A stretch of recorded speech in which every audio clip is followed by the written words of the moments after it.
এই দেখুন কাঁচা লঙ্কা, বাদাম আর আদা আর জিরেটা বেটে নেব। তারপরে বাদাম পটল। এদিকে কড়াইতে তেল গরম হয়ে গেছে, পটলগুলো এক এক করে ভেজে নেব। নুন হলুদ মাখানো পটল এক এক করে ভেজে। এই দেখুন পেস্ট হয়ে গেছে। এই দেখুন পটল ভাজা হচ্ছে। পটল ভাজতে ভাজতে আপনাদের সাথে কিছু কথা শেয়ার করি।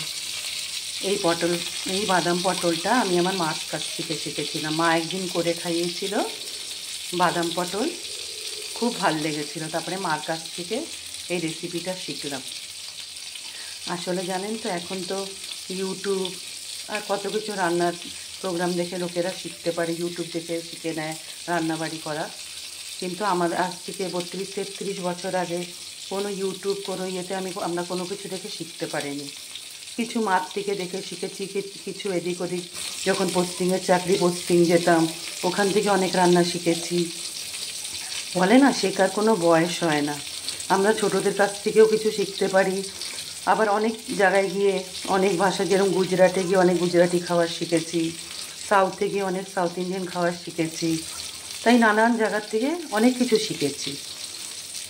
আর তাছাড়া আমার অন্য যে কোনো রেসিপি যদি নতুন নতুন লাগে আমার করতে বা শিখতে খুব ভালো লাগে। প্রথম শিখে তারপরে ওইগুলোকে ঘরে ট্রাই করি। নিজের জনকে করে খাওয়াতে খুব ভালো লাগে। যেরকম ফ্যামিলির সবাইকে খাওয়ালাম। রান্না করতে তো ভালোই লাগে, তারপরে আবার নতুন কিছু ট্রাই করতে আমার খুব ভালো লাগে। তো এই বাদাম পটলটা আমি আমার মার থেকে শিখেছি। এরকম বলে না, শেখার কোনো বয়স নেই, শেখার কোনো শেষ নেই। যত আমরা শিখতে পারি তত আমাদের জন্য ভালো। এই দেখুন এখানে পটল ভাজা। এই দেখুন বাদামের পিস্তার মধ্যে এবার একটু লবণ, একটু হলুদ আর একটু কাশ্মীরি লাল মির্চ। দেখুন বন্ধুরা, বাদাম, জিরে, লঙ্কা, আদা, তারপরে লবণ, হলুদ, কাশ্মীরি লাল মির্চ, এই পেস্টটা দেখেই মনে হচ্ছে না যে রেসিপিটা কত টেস্টি হবে। ট্রাস্ট মি, বাদাম পটলটা খুব টেস্টি হয়। এই দেখুন পটলগুলো ভেজে নিয়েছি। পটল করার জন্য কড়াইতে তেল দিয়ে নিলাম, সর্ষের তেল দিয়েছি। তেলটা একটু গরম হয়ে গেলে একটু চিনি দিয়ে দেবেন।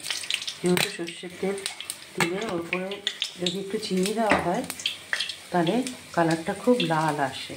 যে কোনো আপনারা গ্রেভি টেভি করলে সর্ষের তেলের উপর একটু চিনি ছড়িয়ে দিলে কালারটা খুব লাল আসে। তারপরে পেস্টটা দিয়ে দিলাম।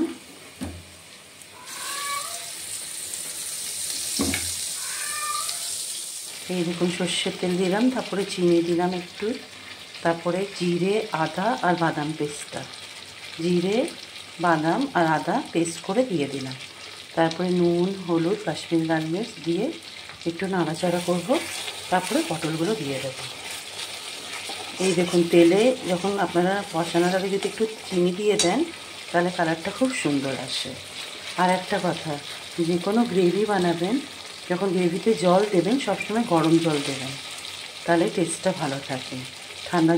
ঠান্ডা জল দেওয়ার বদলে গরম জল ইউজ করবেন। দেখুন বেশ গ্রেভিটা হয়ে এসছে। এবার পটলগুলো দিয়ে দিলাম।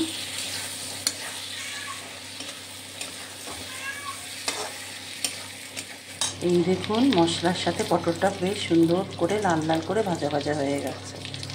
এবার একটু গরম জল দিয়ে দেব। আপনারা বুঝে গরম জল দেবেন, যেহেতু বেশি গ্রেভি তো রাখবো না, গা মাখা হবে বাদাম পটল, তাই পটলটা একটু জাস্ট সিদ্ধ করার জন্য জলটা অল্প একটুই জল দিলাম। কেন পটলটা ভাজতে ভাজতে একটু সিদ্ধ হয়ে গেছে। আর যেহেতু বাদাম পটল গা মাখা হয় তাই একটু শুকালেই আমি এটা নামিয়ে দিই। বাদাম পটল তৈরি। এটা দেখতে যতটা টেস্টি লাগছে, ট্রাস্ট মি খেতে ওর থেকেও বেশি টেস্টি হয়েছে। বাদাম পটল তৈরি, লাল লাল ঝাল ঝাল বাদাম পটল।